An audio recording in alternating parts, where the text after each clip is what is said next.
Like, you are telling me this was PoE1 a long time ago, and people hated it. And then they brought it back to PoE2. They really want to make this work. Guys. So guys, this video got recommended to me, and it is called Path of Exile 2 Endgame Has a Problem.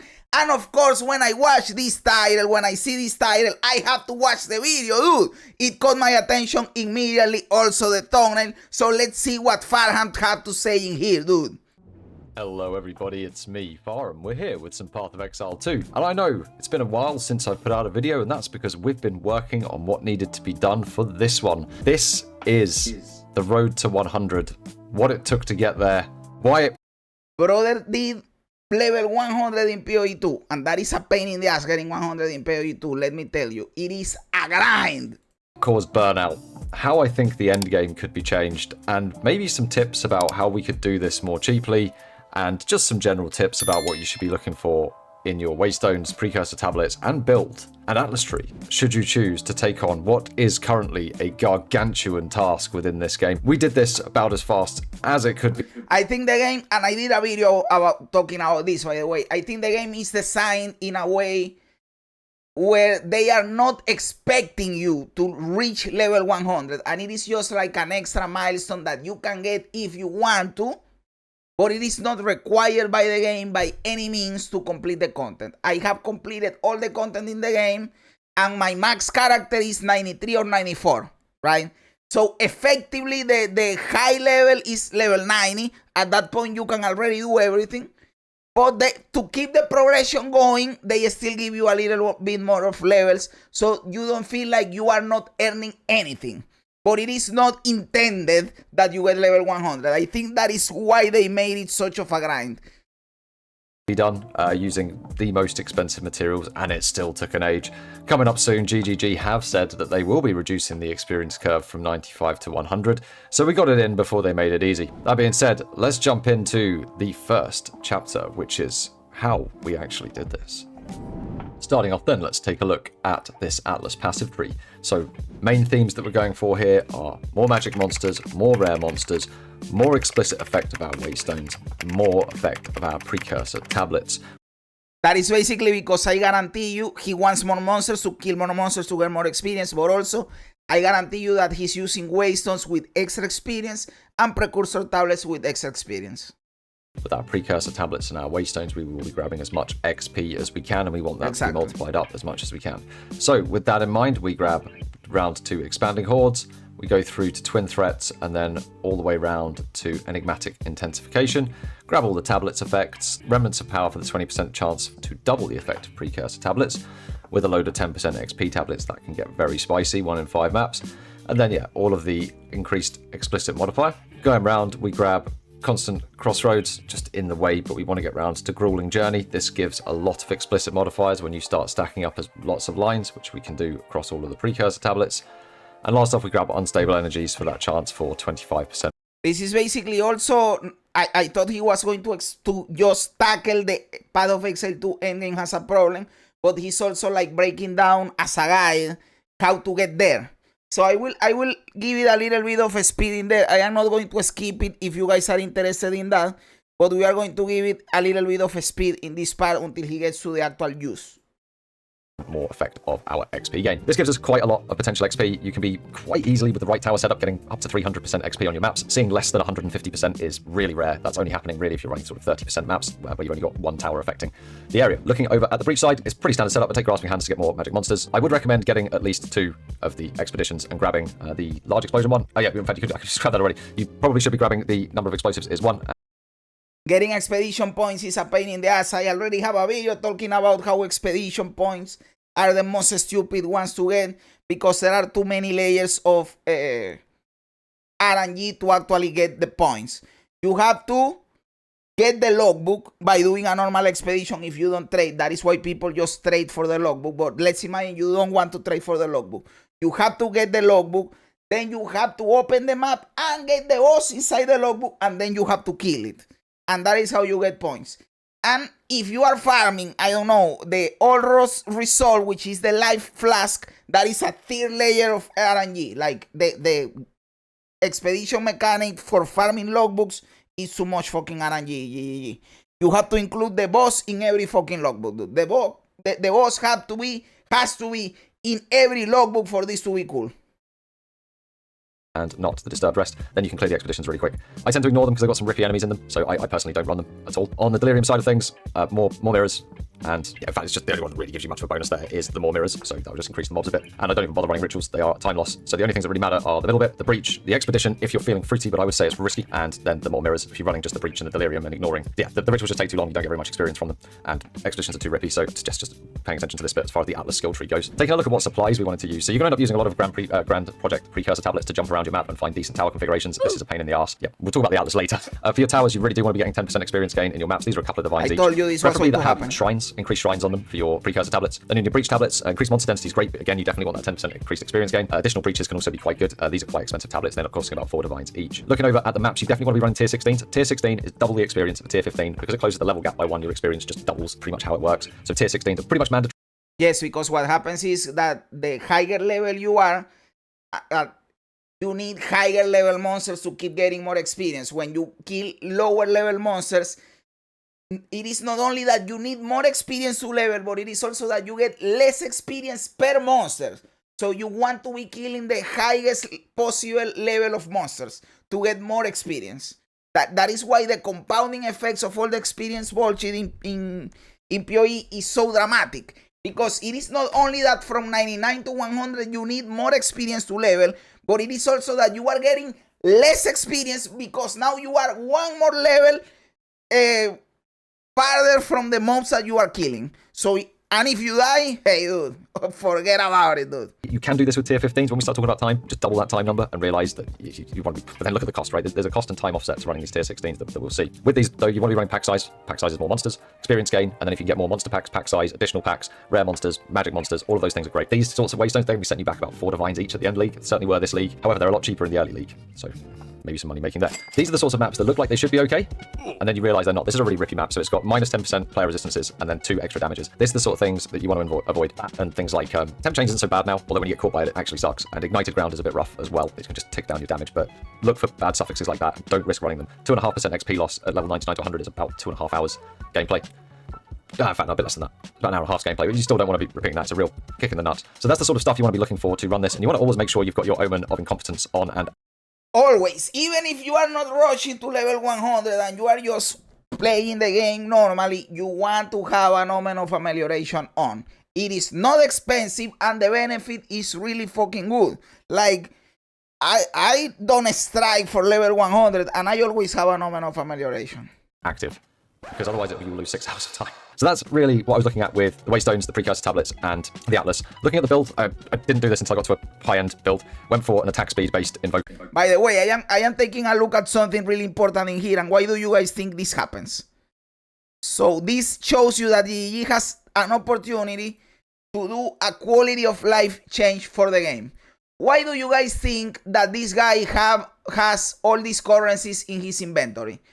He has the transmutation, the augmentation, the alchemy, the regal, the exalted, and the Baal orb in the inventory all the time. Why do you guys think? And the scroll. Because of strong boxes. Because you can find the strong boxes in the map and you can craft on top of them. And if you want to do that, you have to have the currency in your inventory. This is just taking a space from your inventory. So the quality of life is you have 2 options. You make me a little pouch in here when I can put this shed. You can only put currency in there. Or when you click on the strong box, it gets taken directly from your stash to craft on the strong box. And I don't have to go around with this bullshit in my inventory. Thank you very much. Let's continue. For an attack speed based Invoker Monk, I know typically you would use crit on this because it will get you more single target damage. Attack speed got us through the maps faster. We just coating the whole area in arrows. It's you're just running around just doing this, and then the map is cleared, and you're having a good time. There's 100 hours footage of me doing that. If you wanted to check that, I'm not going to put in gameplay footage here. It's all on the channel. So you want to be looking for something fast attack speed that can clear the mobs in one hit, that doesn't have an issue with map bosses, and that preferably has good tank. I found that running about 6,500 shield, I think we died a handful of times, like 4 or 5 times between 97 and 100. Somewhere over 6,000 shield is going to keep you safe to near enough everything, apart from running into a pack of exploding guys that you've made explode off screen, and then you're talking to stream and you run into them and then you die. It'll save you from pretty much everything from but that. You'll have a couple of, shit your pants moments, but that just reminds you that you're alive during the 100 hours. That's not necessarily a bad thing. So that's really what I'll be looking at on the build. Got to be defensive enough to not die, and it's got to be fast clearing, preferably range, or just screen clearing and fast and tanky. It doesn't necessarily need big single target, so you can sacrifice some of that to make sure that you're going to be safe and not waste time. That's what I recommend anyway across the Atlas build. The other things. How long did it all take? Well, it took a while. These are all the streams. We started 3 weeks ago. We ended here with a almost 10-hour stream. The total hours. 3 weeks grinding. The total hours, 100 hours. That is a lot. That is a lot. In 100 hours, you go through 3 fucking games. Spent were 103.3 hours, and this was grinding from 97 to 98. That's a lot of time. That is from 97 to 98 only, or from 97 to 100. All time spent exploring and running Atlas maps. That does not include trade time. However, trade time is all done in bulk anyway, so that doesn't add much to it. You could in theory grind that out in 7 or 8 days, right? If you just sat and you did nothing else apart from eat, sleep, and play the game. But that is an incredible amount of time, and risked time as well. Highly risked time, where any death is going to add time on that. I think with no deaths, we probably exactly. If you die, you now I think that he's going to talk about the thing, so I will slow it down so we can pay more attention. But yes, like that is without dying. If you die, you fuck up the whole thing. you would have managed to get that down. Like at that point, dude, this has to be your job. To grind to level 100, this has to be your job. Like, if I make it to go full time, then maybe I try to go for 100. But having a normal job, fuck that. Down to around 90 hours, maybe a little bit more, 95 probably.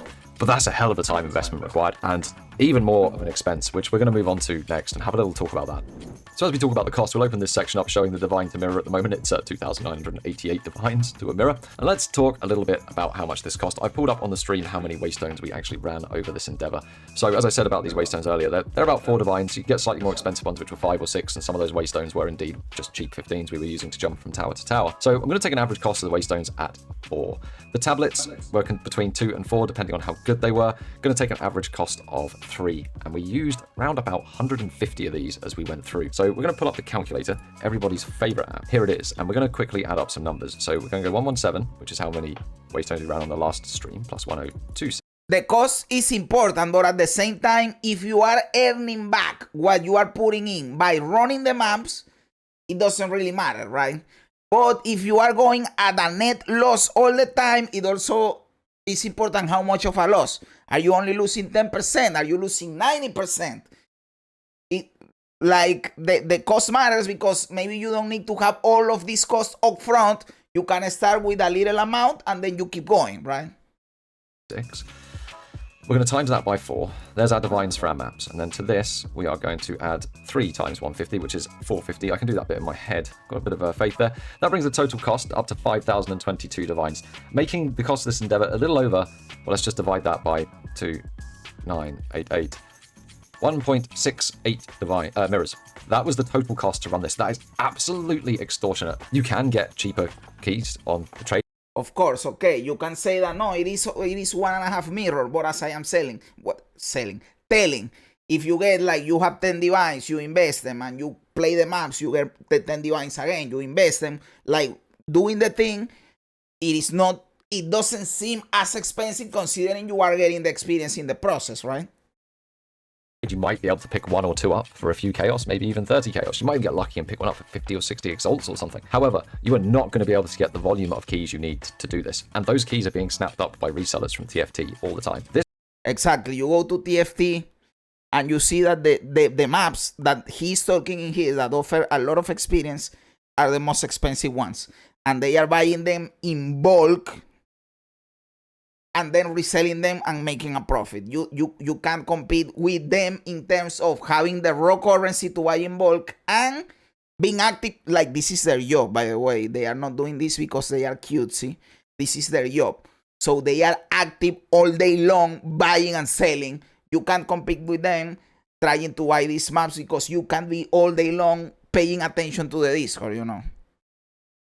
This drives a need to go to TFT to be able to do this in any decent amount of time and buy from a bulk seller, which is why this price gets so high. However, early game, there's not so much of a market for them. If you can stockpile these things early game, I think this could be a really good low early league investment. There's about 200, 300 people. This is also true. At the start of the league, nobody cares about these experience maps. They are more focused on making currency so you can accrue a lot of these bad boys if you are interested in playing late league. That are going to 100 more so. These supplies cut the time in half. People value the time. If we hadn't used these supplies, I would have been running this. If we did this with tier 15s, for example, I would have been running this until literally the 29th of August to get to level 100 on one character. That's really fundamentally the difference it makes. So I think these could be a really, really, really good early league investment, providing things don't change too much with the XP curve. That being said, very expensive. Wouldn't recommend this. Like, actually would not recommend this. You'd have so much more fun with 5,000 divines making builds. And by the way, absolutely based t-shirt. He has a Deus Vult t-shirt, base as fuck. Playing the game through from level 70 to level 97 30 times over, making different builds and experiencing playing the game in different ways. That would be a lot more fun, I would say, to most people than just smashing your face against grinding to 100. It's completely, and it's just, when you die, it's, oh, there's another 100 divines I've just lost. I've just lost 100 divines worth of experience. It's just, it's not nice, and you can just watch your divines just draining down. This wouldn't have even been possible without support from the guild that pushed me to do it. Well, no, I pushed to do it. The guild supported me in doing it and actually seeing what. Okay, so you can't self-sustain it. Based on what he's saying in here, you can't self-sustain it. He was able to do it because people helped him. Then that is fucked up. Because that makes it so that if you are going to do it by yourself, your time gets extended by the time necessary to get the currency to buy the bullshit. This was like. So big shout out to those guys for helping out with this one. Otherwise, this isn't even possible for one person to do by themselves. It's nuts. Anyway, rant almost over. We've got a couple more things I want to rant about. One of them is the Atlas. Here we are on the Atlas. I rant about the Atlas a lot. Okay, not so much about this part, the towers. The towers suck dick. I used to think towers were nice. That was before playing PoE1. Now that I have played a lot of PoE1, towers suck very big UCB dick. But I thought that he was going to talk about the Atlas 3, what he showed earlier, where he was putting the points. The Atlas 3 in PoE2 sucks. I actually like this, traversing the world. Both towers suck. I know that people hate this because they can't choose the layout. I'll be honest, guys. I don't give a fuck about layouts. There is only one layout I don't like, which is the Meyer layout. Outside from that one, and I still do it. I don't care. I will do it. I just don't like it. But outside from that, I don't care about layouts. And this is, having just run as many waystones as we've done, in fact, let me turn that off the screen now. Found myself finding some real issues with this. I think as a user experience, it's... This unique map is really good, by the way. One of the best additions to the game. My favorite unique map. This one right here, it is the map, the monolith, and you fight 10 bosses in a row. It is a boss gauntlet. And at the end, you fight 2 bosses at the same time. Really good. Pretty terrible. As a story, something that tries to engage you in, oh, I'm a conquistador off exploring the jungles of a foreign land. Yeah, that's great. But actually, I think people play these games to mostly farm maps and farm loot. And particularly with Path of Exile, I think it's quite big in the community to do sort of, I'm going to farm 50 of this. I'm going to test X of this. I do a lot of that. I see content creators for Path of Exile 1 do a lot of that. And there is such limited capacity to do that with the way this Atlas is designed. And what I've got here, I think, will hopefully highlight why it's bad. So if you're looking... Well, then we have to adapt. It is the developer doesn't have to adapt to what the content creators are doing. No, we have to create the game in this way so that the content creators can make videos saying, I farmed 100 maps. Like, that is not how you design a game. The content creator has to adapt to how the game works. They were able to do videos like that because of how PoE1 worked. So they adapted and created this type of videos. But now PoE2 is a new bad boy, you have to adapt. And you can still do it with other things that are not mapping. For example, you can do, I farmed 100 audiences with the king. I farmed 100 ultimatums. Just not mapping. And even you can do it with maps, just that you can't choose the layout. That is the difference, because you can still say, I farmed 100 maps. It is just that it is random layouts, right? looking to juice maps and get maximum profit, maximum currency, you're going to be looking for tower configurations that look something like this at the very least, where you've got a crossover of maps in the middle that all get hit. This is good. This is what you want to see. This is quite rare. As you're exploring and you're looking and you say, oh, look, there's a tower there. I'm going to go forwards and I'm actually going to go and uncover it. What you often find is there's a lake or a mountain or... This is one of the things that I said that I want them to fix. And I don't like that you want to overlap towers. I wish they make it so that towers don't overlap. But somebody pointed to me in a comment in a video, and they are right, that if you make it so that towers never overlap, it makes it so that when you are traveling to a new tower, you are basically just traveling nodes that you don't want to do, that are with no use because you already cleared the last tower, something like that. Maybe you can travel to the other tower while having the wall from the previous tower. I don't know. They can figure something out, but I don't like the overlapping of towers because it is boring as fuck to look up for a 3 to 4 tower setup and then set up everything up. Like, yeah, brother, this is not the way you have fun in a game. This is not fun, you know. So fix this, please. And I for sure know that they are going to iterate on this system for 0.3. Don't know if it will be good. Don't know how they are going to change it, but I guarantee you that we are going to see tower changes. Fuck the content creators. Hey, dude, art! I am trying to be one, brother. Don't fuck me, dude. Unless you are a hot girl. If you are a hot girl, come and fuck me, dude. Correct, the game dev only follow content creators say when they run out of ideas. Like yeah. They have to do their own thing. We adapt to what they do. If the game is good, the game is good, dude. Somewhere that just you cannot spawn any maps. Meaning, all the traveling you've done, the 10-15 minutes you've spent getting there, just feels wasted, deflating. It doesn't feel good. It definitely doesn't. Now, when you do find a configuration like this, and you've just put your 9 very expensive tablets in here and spent your 30 divines, and it is still a pain in the ass. When you see this, you say, oh, exciting, I found 3 towers, but still setting it up, it's a pain in the ass.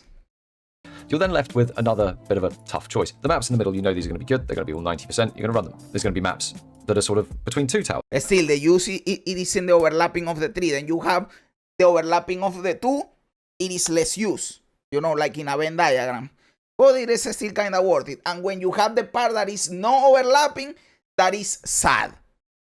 You can do this like this. These are going to be 60%. They're going to be good. But they're also random maps. There's going to be maps you just don't really want to run. Myers, Val Foundries. Meyer sucks dick. It is the only layout that I don't like. And if I don't like one layout, that I don't care about layouts, I have to think that you guys hate Meyer with all your being. Augury, Seepage. Maps that are just F tier. And they pop up so much. And what I've found as I've gone around, if I look back, these are the maps that have just sort of, well, Crypt is actually okay, but these are 30% maps, which I don't like running either. The maps that have been left in a lot of places are crappy maps like that, or these are 30% ones up here, which I also, again, don't like running. That's the other problem. You end up with a tower that's sort of, okay, it's got the crossover in the middle, but all this stuff at the back feels almost wasted. Like these 30%, I don't want to go and put 4 divine map for 30% XP gain. It feels, it's really hard to balance. And I don't feel like the towers really add much to the endgame experience. I don't feel like exploring this atlas adds anything to the endgame experience other than the illusion of choice. And the choice, it's not real. It's not real. There's I do agree with you, but I also have to tell you something. I am agreeing with you that towers suck and they are boring, but you can fix this by fixing towers. Some people say you fix it by completely removing towers. I think that towers can be fixed. You don't have to completely remove them. They can be fixed. But you are saying something very important, like you prefer how the Atlas works in PoE1, that the map itself is the layout, and you don't have to traverse the world, because in here you just have the illusion that you are traversing the world, but it's not necessary for the mechanic. I have to tell you something. You are correct. It is an illusion, but it is an important illusion. For me, I am more immersed. I feel like I am making more progress. I like it more when I am traversing the Atlas in PoE2, because I am traveling through a world. In PoE1, I am opening a portal to an unknown place that it is in another dimension, and who cares? It feels like I am just doing a chore, a task to get currency, to then do the actual thing that I want to do, which is fighting bosses. It doesn't feel like I am actually doing something. It is too disconnected. And I know that fundamentally, it is the same thing. But the immersion that the human brain gives you is different. So yes, it is an illusion, but it is an important illusion. At least to me, it matters. I feel I am traversing the world in here. And you can still make it meaningful and cool in mechanics similar to PoE1 and keep the traversing of the world. What you have to do is simple. Fix towers and give people so they stop complaining about layouts, because I am tired of hearing pussy bitches complaining about layouts. Invent something like the Orb of Horizons in PoE1, but for PoE2. That you can smash that bullshit, the node, with a fucking currency, and you change the layout. No, but then why does it matter the biome of the part that you are in the world, where you group different layouts by biome? So since you are in here in a forest, you got 15 layouts that are for forest. So when you slam it with an Orb of Horizons, you can re-roll it to one of those 15. It is still lore accurate, it makes sense for the biome, and you still give people the choice to re-roll the fucking layout so they stop complaining about layouts. And you keep the Atlas, the best of both worlds. Everything can be fixed.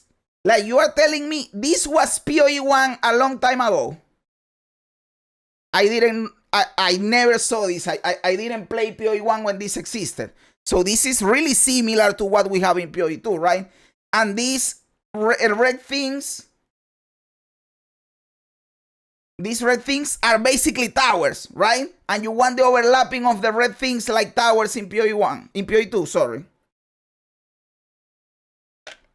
And people hated it. And then they brought it back to PoE2. They really want to make this bullshit work. Guys, they really want to make this bullshit work. T40 maps. I've got 1,000 things I can click on, but the choice is between 40. And what I'm trying to do is just find an area where I can say, I want to add this juice to my maps. And this is a really, honestly, frank, terrible way of doing it. Path of Exile 1 was much better. Played other games that have the juice where you apply items to your map and that gives you the juice you want and you can play the game how you want. This experience it almost feels like a badly told story, and going through that many maps. It is obvious they don't want to do that. They are trying to run away with that because at the same time, yes, it is convenient and efficient that you can just put the scarabs in PoE1 and you get the use. It is really cool. I prefer it to towers, 100%, obviously. But at the same time, you can see how thematically it is kind of boring. It is kind of lame. Let's be honest in here, guys. You are just putting thematically, it is not cool. You are just putting some little things on the thing and you get the portal and then the thing is there. It is like, you can make this cooler. But towers is not it. I agree with you that you can make the scarab system cooler. I agree with you that you can make it cooler. But this is not it. This is not the way you do it. Towers so far suck dick. You have to fix towers. I can't see how this can persist into being the long-term Atlas endgame. I really don't. I think it has to change. Be free. Disagree with me if you like. I'd love to chat about that in the comments because I'm quite passionate about this, having now gone through it, that this is just not a good experience. And it still doesn't load very well, even on a good computer. And it's just massive. That's what I mean by the illusion of choice. It's huge. It just goes on forever and ever and ever of areas set up for experience. And all these 30% ones, so I don't like running. I think this needs to change. I think ultimately it probably needs to go back to more of a PoE1 focused Atlas tree. It was much better back when it looked something like this, nostalgia trip for everyone. That was pretty good.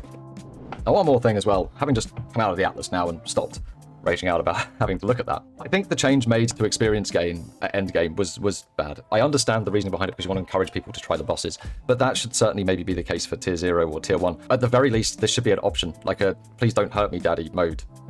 And then I don't lose my experience, but I don't gain any either because I'm trying to learn the game, fine. But by limiting our only way to get experience as grinding that Atlas, that is going to burn your players out really fast. There was already little reward to actually doing this endgame content because of the amount of nerfs that were done to nearly all of the boss drops across the board, and then to take the experience away as well. That's kind of just neutered the entire endgame. Every piece of endgame content that was there in 0.1 was made objectively worse in 0.2, and it not giving experience, I think, really catalyzes that, because there is just no point to run it. There's no point.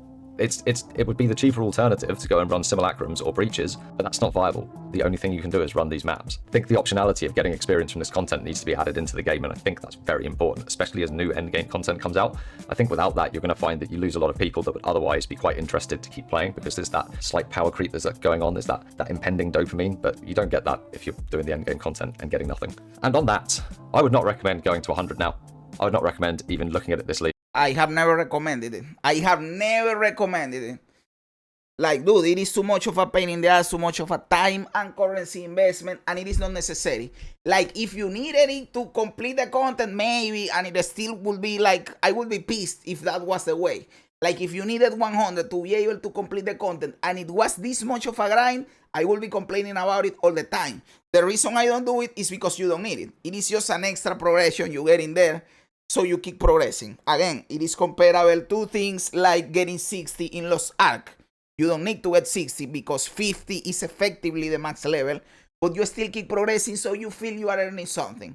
The same goes to Paragon level 300 in Diablo 4. You don't need to get there, but it is an extra progression so you feel you are advancing. That is why getting 100 in PoE is a pain in the ass, because you don't need to get it, you are not supposed to get it, but you are still progressing so you feel you are doing something in the back of all the other bullshit you are doing.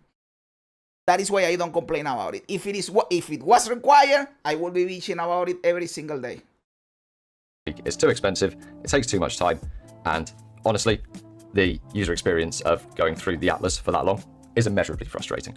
That being said, I still very much enjoy this game, and I'm still very much looking forward to 0.3.